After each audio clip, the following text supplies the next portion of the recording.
కారం ఈ రోజు మనం అందరికి ఇష్టమైన హోటల్ స్టైల్ సాంబార్ వడను ఇంట్లోనే క్రిస్పీగా రుచిగా ఎలా తయారు చేసుకోవాలో చూసేద్దాం. కరకరలాడుతూ లోపల దూదిలాగా మెత్తగా ఉండే వడలు, దాంతో పాటు వేడి సాంబార్ ఉంటే ఆ రుచే వేరు కదా.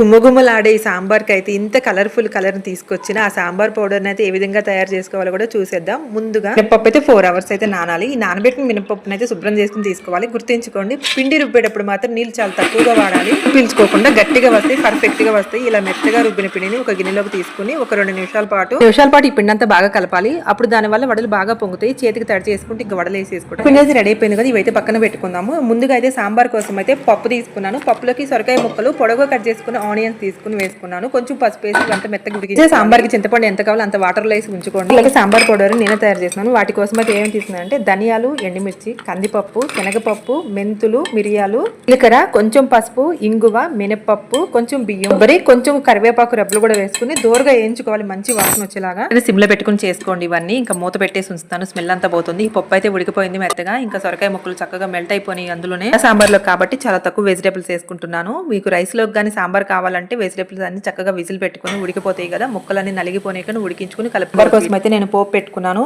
చూస్తున్నారు కదా, అవన్నీ వేసుకుంటూ ఉల్లిపాయ మాత్రం చక్కగా ఫ్రై అయితేనే సాంబార్కి మంచి వాసన వచ్చింది. పప్పు చారులు అప్పుడు కానీ సాంబార్ అప్పుడు కానీ ఉల్లిపాయ బాగా ఫ్రై అవుతేనే టేస్ట్ బాగుంటుంది. సహా చక్కగా ఉడికిపోయింది కదా. ఇంకా వీటిలోకి అయితే సాల్ట్, కారము, నేను మసాలా పౌడర్ తయారు చేసి పెట్టుకున్నా కదా సాంబార్ పౌడర్, అవన్నీ కూడా వేసుకున్న తర్వాత ఇందులోకి కొన్ని వాటర్ వేసేసుకున్నాను. అలింపు పెట్టిన దానిలోకి సాంబార్ పౌడర్, కారం అవన్నీ వేసుకుని కొంచెం సేపు ఏపినట్టుగా చేసాం కదా, ఇంకా నీళ్ళు వేసుకుని ఇందులోనే కొంచెం సేపు ఉడికిచ్చామంటే ఆ రుచి ఇంకా రెట్టింపు అయిపోతుంది. ఇవన్నీ కలిపి ఇంకా పప్పులోకి వేసేసుకోవాలి. సరిపోని వాటర్ అయితే వేసుకున్నాను. మీరైతే చూసుకుంటూ అవి ఉడికేటప్పటికి చిక్కగా అయినట్టు ఉంటాయి కదా, కూడా పప్పుగా అనిపించేస్తుంది సాంబారు. చూసుకుని నీళ్ళు అయితే కలుపుకోవచ్చు. ఇంకా నేనైతే వడలు వేసేసుకుంటున్నాను. కలిపి పెట్టుకున్నాను కదా, చేతికి కూడా అవ్వటలేదు, కొంచెం తడి చేసేసుకుంటూ చేసినప్పుడల్లా చేతికి తడి చేసుకోవాలి. చిన్న పిండి ముద్దను తీసుకోవాలి, మధ్యలో రంధ్రం చేసి కాగుతున్న నూనెలోకి అయితే వేసుకోవాలి. ఈ బంగాళ రంగు వచ్చే వరకు 2 వైపులా తిప్పుకుంటూ వేపుకోవాలి కదా. ఎంత మంచి రంగులో కాలుతున్నాయో వీటిని అయితే కాలినట్టుగా ఇంకా సాంబార్లో వేసేసుకోవచ్చు. కొంచెం బెల్లం ముక్క కూడా వేసుకోవాలి. సాంబార్లో వేసుకుంటే తీగ ఏమి ఉండవు. ఈ పులుపు, కారము, టేస్ట్ అంతా కూడా ఇంకా రెట్టింపు అవుతుంది. గోల్డెన్ కలర్ లో కాలిన వడలైతే ఇంకా తీసేసి సాంబార్లో వేసేసుకోవచ్చు. సాంబార్ అయితే ఇప్పుడే చేసి పక్కన పెట్టాను. ఇంకా వేడి ఆ సాంబార్లో ఈ వేడి వడనైతే వేసుకోవాలి. అసలు చూడండి, సొర్ర మంటని వేయంగా హోటల్ స్టైల్ సాంబార్ వడ అయితే రెడీ అయిపోయింది. సాంబార్ వడను